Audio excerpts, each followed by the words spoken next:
Hi అండి, అందరికీ నమస్తే. మీ Shri Dwaraka design and constructions Vizianagaram. ఈరోజు మనం చెప్పుకునే టాపిక్ పంచాయతీలు అనేటువంటివి అప్గ్రేడ్ చేసి రూర్బన్ పంచాయతీలుగా ఏర్పాటు చేయడం జరిగింది. ఈ రూర్బన్ పంచాయతీలు అంటే ఏమిటి, మరి ఏ విధంగా ఈ రూర్బన్ పంచాయతీలని ప్రభుత్వం ఏర్పాటు చేయడం జరిగింది అనేది ఈరోజు మనం తెలుసుకుందామండి. రాష్ట్రంలో మొత్తం 359 రూర్బన్ పంచాయతీలని ప్రభుత్వం ఏర్పాటు చేయడం జరిగింది. క్లస్టర్ల వ్యవస్థను రద్దు చేసి ఈ రూర్బన్ పంచాయతీలని ఏర్పాటు చేయడం జరిగింది. క్లస్టర్ వ్యవస్థ అంటే మనకి ఇంతవరకు వాలంటీర్ల ద్వారా 50 మందికి ఒక వాలంటీర్ ఉండటం, ఈ విధంగా క్లస్టర్ వ్యవస్థను ఏర్పాటు చేశారు. ఆ విధంగా ఏర్పాటు చేసినటువంటి క్లస్టర్ వ్యవస్థను రద్దు చేసి 359 రూర్బన్ పంచాయతీలను ఏర్పాటు చేయడం జరిగింది. అమల్లోకి 4 గ్రేడ్లుగా ఈ పంచాయతీలని విభజించారండి. Grade 1, grade 2, grade 3, grade 4. మరి ఈ గ్రామ పంచాయతీల్లో వ్యవస్థలో ఉన్నటువంటి ఈ వ్యవస్థను సంస్కరణ చేసే దిశగా ప్రభుత్వం ఆలోచన అంటూ ఈ రూర్బన్ పంచాయతీలను ఏర్పాటు చేయడం జరుగుతుంది. 4 గ్రేడ్లుగా ఈ పంచాయతీలని విభజించారు.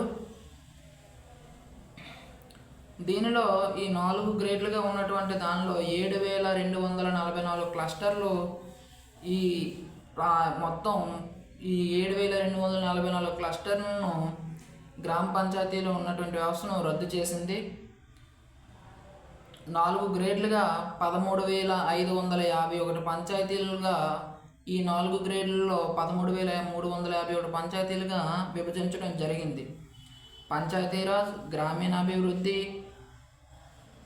శాఖ ముఖ్య కార్యదర్శి అయినటువంటి శశిభూషణ్ కుమార్ మంగళవారం ఉత్తర్వులు జారీ చేశారు. ఈ ఉత్తర్వుల ప్రకారం 359 రూర్బన్ పంచాయతీలు ఏర్పాటు చేశారు. వీటిలో స్పెషల్ గ్రేడ్ 1 పంచాయతీలో 3,082 రూర్బన్ పంచాయతీలు, గ్రేడ్ 2లో 3,163 రూర్బన్ పంచాయతీలు, గ్రేడ్ 3లో 6,787 రూర్బన్ పంచాయతీలుగా విభజించారు. మరి రూర్బన్ పంచాయతీల్లోని గ్రేడ్ 1 పంచాయతీ కార్యదర్శుల పోస్టులను అప్గ్రేడ్ చేసి పంచాయతీ అభివృద్ధి అధికారి అంటే పీడీఓగా మార్చడం జరిగింది. జూనియర్ అసిస్టెంట్లను సీనియర్ అసిస్టెంట్లుగా మార్చారు.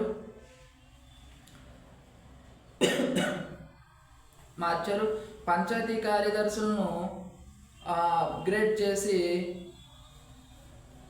పంచాయతీ అభివృద్ధి అధికారి కింద మనకి అప్గ్రేడ్ చేయడం జరిగింది. ఈ పంచాయతీ అభివృద్ధి అధికారి అనేది మన గ్రామ పంచాయతీలో ఉన్నటువంటి త్రాగునీరు విభాగం అవనివ్వండి, మరి పారిశుద్ధ్య విభాగం అవనివ్వండి, ఈ విధంగా గ్రామ అభివృద్ధికి ఈ అధికారిగా నియమించడం జరిగింది గ్రేడ్ 1 పంచాయతీ అధికారులను.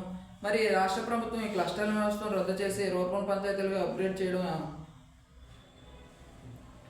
మంచి పరిణామం అని మనం చెప్పుకోవచ్చు. అదేవిధంగా ఇప్పుడు గ్రామ పంచాయతీల్లో ఉన్నటువంటి ఈ సచివాలయంలో ఉన్నటువంటి ఈ డిజిటల్ అసిస్టెంట్, ఇంజనీరింగ్ అసిస్టెంట్లను గ్రామ పంచాయతీల్లో లేఅవుట్లు కానివ్వండి, భవన నిర్మాణాలు కానివ్వండి, తదితర అంశాల గురించి, టెక్నికల్ అంశాల గురించి ఈ మన డిజిటల్ అసిస్టెంట్ కానీ లేదా ఇంజనీరింగ్ అసిస్టెంట్లు కానీ ఈ విభాగానికి సంబంధించిన వారు ఆ యొక్క గ్రామ పంచాయతీల్లో ఉన్నటువంటి ఆ పనులను వీరు చూసుకుంటారు. మరి ఈ రూర్బన్ పంచాయతీలుగా అదుపు చేయడం శశిభూషణ్ గారు మంగళవారం ఉత్తర్వులు అయితే ఇచ్చారు. ఈ విధంగా పంచాయతీ వ్యవస్థలో ఉన్న క్లస్టర్ వ్యవస్థను రద్దు చేసి రూర్బన్ పంచాయతీ వ్యవస్థను ప్రభుత్వం అయితే ప్రవేశపెట్టడం జరిగింది. మరి ఈ యొక్క కంటెంట్ మీకు నచ్చినట్లయితే లేదా మీకు ఉపయోగపడినట్లయితే మా యొక్క ఈ ఛానల్ను లైక్ చేసి, షేర్ చేసి, సబ్స్క్రైబ్ చేయండి.